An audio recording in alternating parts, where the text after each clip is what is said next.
So, Bart, I don't know if you've seen, but there's quite a few videos that Dr. Ken Berry's made. I think it's more just a slip on words than him trying to be out of the box kind of thing. But he said things like, we can eat as much meat and fat as we want, and we won't gain body fat. I don't think that's true in that kind of context where people will sort of say, okay, I'm going to eat all the bacon, all the eggs, all the steak, all the butter. I think people do get fat if they eat too much. But over time that could normalise. Do you have any objections to that kind of statement? Do you think there's certain ways you have to... Okay. Yeah. Look, let me caveat everything I'm going to say about this with the fact, for those that don't already know, that I am a friend of Ken's. I help Ken with any questions he might have about scientific stuff from time to time. If he wants to get involved in an argument or something like that, I'm the bloke that Ken would talk to about science. He may talk to other people as well. I'm not saying I'm the only person he talks to, but I am one of those people that Ken does trust, and we do have a mutual respect and friendship. So, that said, again, it's one of those things where wording could be optimized, perhaps should be optimized, but who am I to say necessarily how someone like Ken Berry with X number of millions, I think it's 3.5 million subscribers, should communicate necessarily. He has his way of getting his message across, and there's always a context in which something is meant. So if you repeat the claim again for me, just so I've got it exactly right as to what you're saying that he said. So I'm paraphrasing slightly because I'd have to pull the exact quote up, but it's along the lines of people can eat as much meat and fat as they want and not get fat. Yes. Yeah. Okay. To my way of thinking, and with my understanding of the thinking of guys like Ken Berry, the context of that generally tends to mean that if you give the vast majority of people the opportunity to eat as much as they want to from muscle, meat, and fat, their body will limit them. There is satiety signaling which is powerful for meat and fat. It will shut that person down. Very few people are metabolically dysfunctional sufficiently to not have that signaling working, and those people would then go and overeat and become obese because the satiety is so strong. It stops them from doing that. The intake of carbohydrates tends to blunt or even completely incapacitate that satiety signaling. It throws it all out of whack. That's the thing that makes people overeat, the carbohydrates, the additional carbohydrates that they're throwing into their diet in any amount, really. It's a sliding scale, and your results will vary. It's individual and all of that, but that's the concept. So while it is strictly factually true to say it is not correct to state that you can eat however much you want, because if however much you want happens to exceed what your body requires, then there will be an overplus which your body will tend to store as fat. Pretty much, all else being equal in terms of your hormonal status, your metabolic functioning of the time. Are you in building mode or are you in breakdown mode, for example?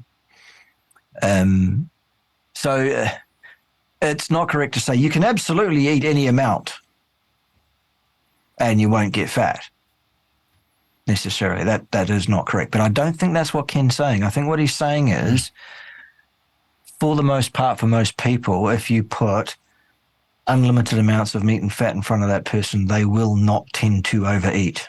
They will tend to eat the right amount. Their body knows what it needs, and it says, when it needs food, it says, I'm hungry, feed me. And then when it's got what it needs, it tends to send you that signal. Do you know what? I reckon we could be done now. Let's stop. All you have to do is listen. Yeah. I think that's what Ken's saying. Yeah, I completely agree. It's more just to get the facts across in a very sort of clear way. I've experienced similar to what you said before about, the meat and fat, then adding the carbohydrates. So I add in like raw dairy, things like that. and that has an amount of carbohydrates in it. And I find that useful to stimulate my appetite. So a diet for me with, I don't know, beef and eggs will keep me much more satiated than a diet with beef, eggs, plus dairy. I'll actually end up eating more food mass. So I've experienced that myself. So yeah, the carbohydrates in any amount will come into it. Yep. Almost certainly the carbohydrates are causing that, as we've said. Yes, correct. The reason that carbohydrates tend to mess with your satiety signaling is because carbohydrates tend to be associated with insulin responses, which tend to overshoot the need, which tends to drag the blood sugar down lower than it was before you ate that sugar, causing you to feel hungry again because your body now needs more sugar. And then you eat some and you get the sugar and you feel satisfied for an hour, maybe. And then the insulin response to that second lot of carbohydrate drags your blood sugar down lower than it was again. Oh, no, you're hungry again. This is why people eat multiple times a day on mixed macronutrient diets, including any significant amount of carbohydrates to speak of. I mean, even if you look at these so-called carnivores who are, meat-based with fruit and honey mixed into their diet in any amount, you will not find any one of those eating once a day, simply because they are pouring sugar down their necks, which is causing them to, So, once again, it comes back to the same old story that the bad guy here is exogenous carbohydrates taken in the diet, unnecessary, contraindicated, poisonous carbohydrates. Sure, Always was, always will be. The facts will not change on this. This is what's going on. The solution is stop pouring carbohydrates down your neck. Makes sense. It is that. I know that your belief, and pretty much anyone in this space belief, is as close to 0 grams of carbohydrates as possible. Do you think that there is an amount for the average person which they can have, but perhaps not have serious deleterious side effects? So, for example, the raw dairy, eggs, trace amounts of carbs. Absolutely, yes. So there seems to me to be a leeway, as you say, which is individual. For a person, they can consume X amount of carbohydrate in their diet before notable negative side effect is apparent. 50 grams or less of carbohydrate total per day, i.e. the ketogenic prescription on carbohydrate total, seems to be somewhere around about that level. I mean, for some people, it's more than 50 that they can consume without immediate obvious problem. And for others, it's less than 50 and the problems are there. And once again, it's one of those things you have to listen to your body. You have to take your N=1 experience for its utility and value. And again, it's one of those things you listen to. Is there any required level, biologically required level of carbohydrate in humans? No. Some people feel like they do better with small amounts of carbohydrate than they do with absolutely no carbohydrate. Who am I to say they don't feel that way? Maybe they do. And maybe if there's no immediate health problem or even any real serious likelihood of a long-term problem, perhaps we don't need to berate those people quite so hard. I certainly don't. All I say to people myself is, well, look, the science tells us that the required level biologically is not 1 single gram ever. If you feel personally, individually, like you do a bit better on 50 grams than 0 grams, though, fill your boots up. It's no skin off my nose. It doesn't change my life. It's not going to change my advice out there, which is, because my advice is always tailored towards the average person, the average Joe. It's not tailored towards special populations. It's not meant to be paid individual advice. For that, to get paid individual advice, people, guess what you do? Well, you pay and you sit down with someone like myself or Jonathan and we speak for an hour or so and we work through your issues and we say, right, on the basis of what you've said individually, in your case, here's what I might do. And that might differ slightly from the standard overall advice, which is, well, the need for carbohydrates is none. So don't tell me you need them.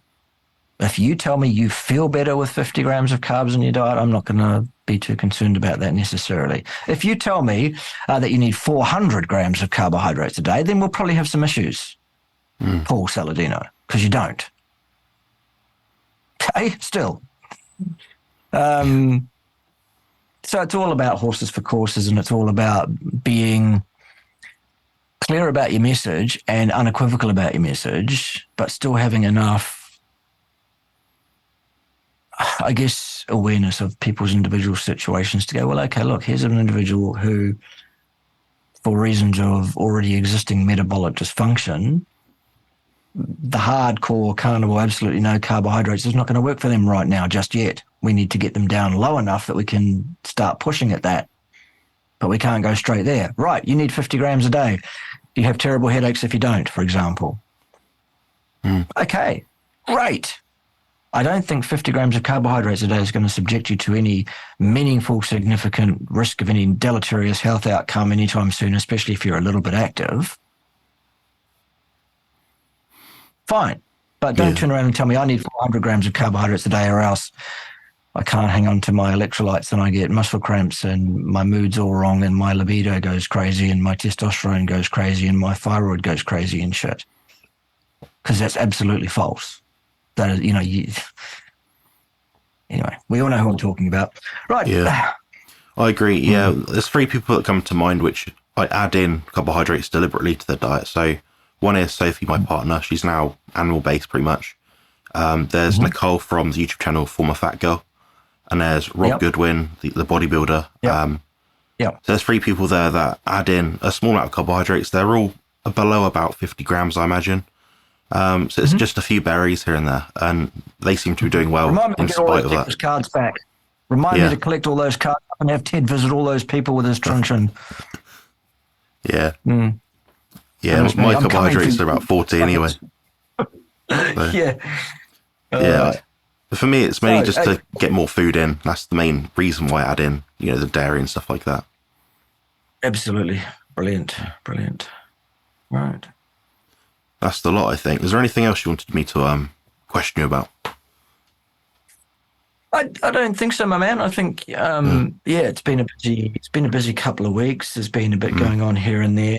There are other projects that I'm working on, both YouTube related directly and not directly related, but other tasks that need to be taken care of, I guess.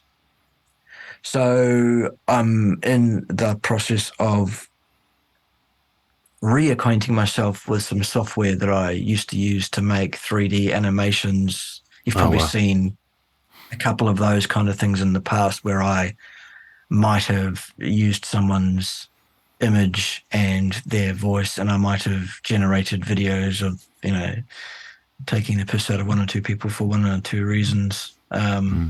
I've been reacquainting myself with the skill set involved in doing that, so that I can go forward and go back to that as well. Because it gets a bit boring having sort of one string to your bow. The whole who's wrong on the interwebs thing is great, and it's, people love it and it gets good viewer numbers, but I actually get sick of doing them. I don't like doing them that much. Well, I don't enjoy doing them for the sake of doing them. I don't enjoy cutting into people for the sake of cutting into people. I mean, okay, I always remind myself this person has made themselves fair game by coming online and making a video talking with authority about this field of knowledge, endeavor, whatever. And as such, it's my responsibility, I feel, to point to where the errors are in people's communication.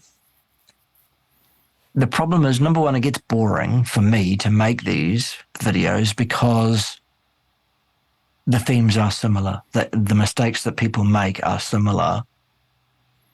It's almost like people that enjoy those videos that I make and watch them could probably just about say what I'm going to say in response to what they've just said, hit the space bar. Now he's going to say such, and they can probably, because it is that predictable. It is that, so there's no real originality there. Whereas something like, taking someone's likeness who might be a card-carrying member of the Church of Anorexia Vegana or something, and using humor and, that kind of way of critiquing things is an opportunity for me to sort of reinvigorate myself with the work, fall in love with the work again, I guess, because I've had a period where I've not enjoyed the YouTube thing or what I'm doing or why I'm doing it, and I've not enjoyed that being the thing that people like to watch. Whereas if I make an educational video purely, it doesn't tend to get the numbers. People go, oh, he's doing teaching. We don't care. We want to see him call someone a cockbomble or something. Yeah. So it's a little bit of a bed that I built for myself as well. Let's be honest. So there's that. So anyway, there's quite a bit involved in the learning curve of doing 3D animations. It's not a simple thing necessarily. It's quite complex software. So I'm doing that. I've continued obviously to work on the audio issues to try and, optimize the audio at all times and not have a good one here, a good one there, and then a bad one, and then another bad one, and then two more good ones, and then, whatever. And so we're working through that. So that takes time. I'm also finally in the process of collaboratively getting started on writing a book that everyone's going on about, that I should write a book. And I'm going, oh God, really? A book? Wow. Yeah.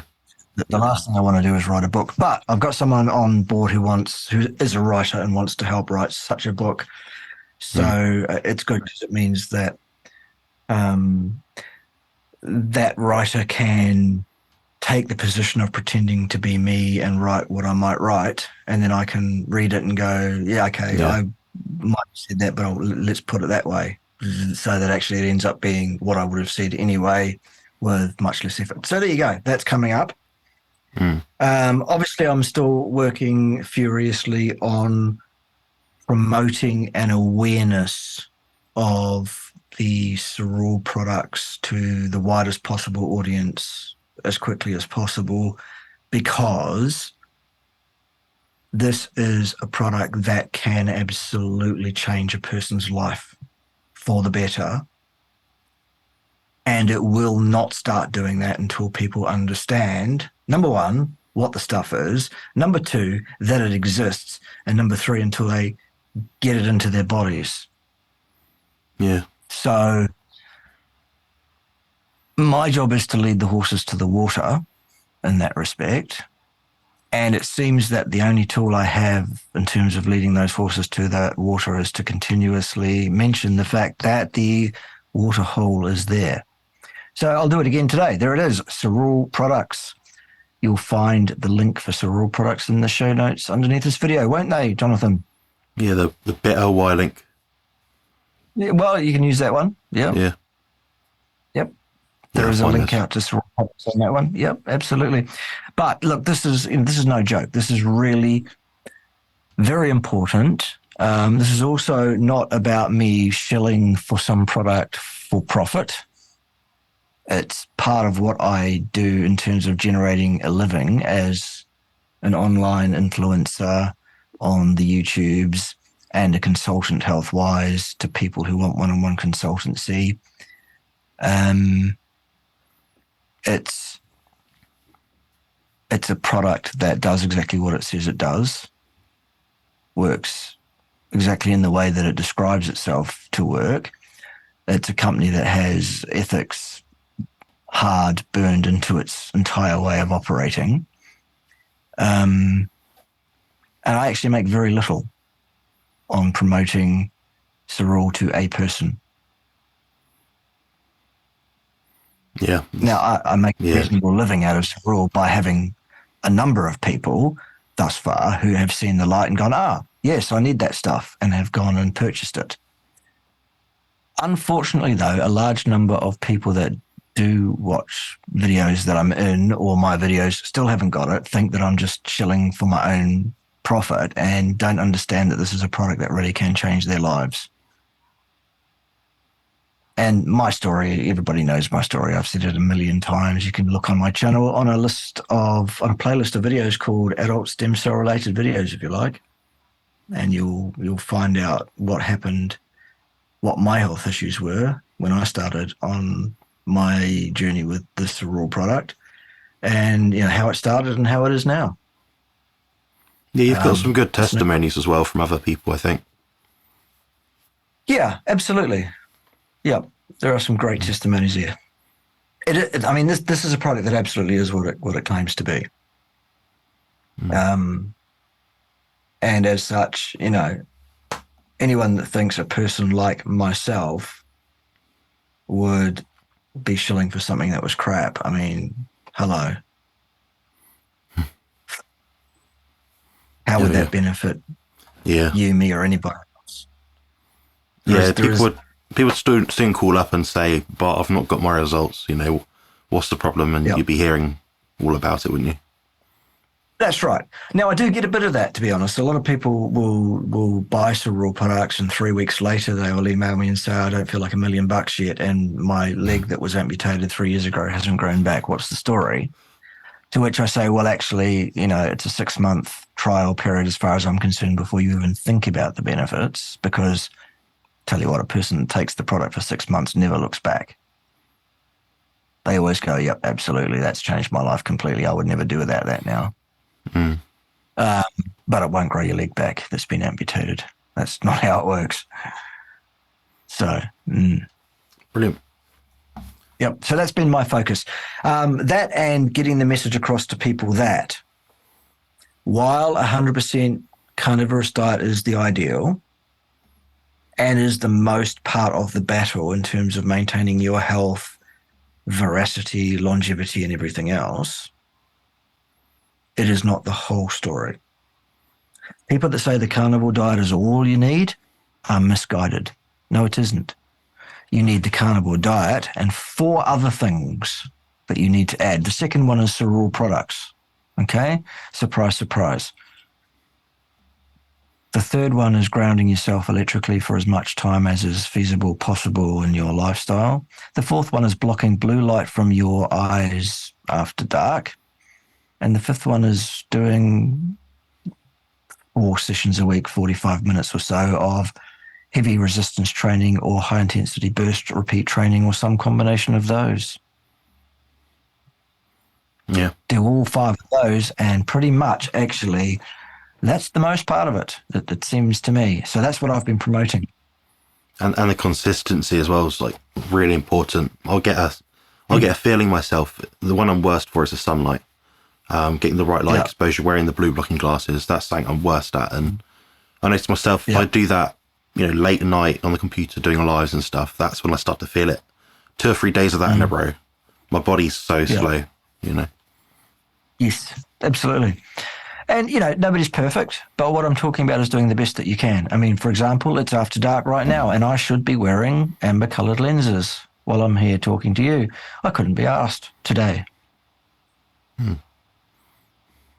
So, I'm also a grown-up adult boy, and I can make my own decisions just like you can. Yeah. All I'm here to do is tell you what I believe to be the right things for a person to do, ideally, to achieve the lofty goal of health, longevity, vitality, veracity, good, functional everything. And I think people are overcomplicating that message. Yeah. So I'm here to re-simplify it, refocus, and I'm also here to be absolutely consistent and give the same message every time. Yeah. Because it seems ideal. like that's what people respond to, hearing the same thing again and again.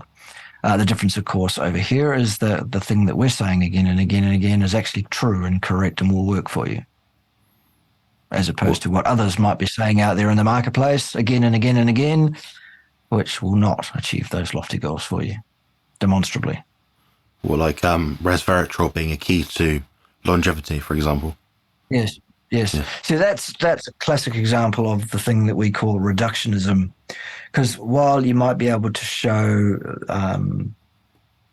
effects in test tubes in a laboratory situation on specific parts of metabolism or whatever else, what you can't do without an experimental piece of work is link the cause and effect together over multiple decades in people, because one's overall hard-baked outcomes in terms of their health, etc., are just that. They are inextricably rich tapestries of all sorts of inputs and outputs.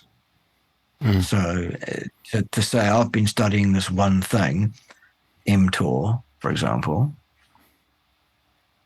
well, okay, great. Show us all your studies on mTOR, but have you done any research at all looking at the rates of disease or death in people around this particular thing, cause and effect, under control? Just rodents. No, you haven't. Yeah, no, you haven't done that because it's not ethical and it's not practical to achieve it, and it would cost too much to do, even if those other two weren't already problems that make it so that it's impossible. Yeah. Excellent. Build muscle and lose fat on the carnivore diet.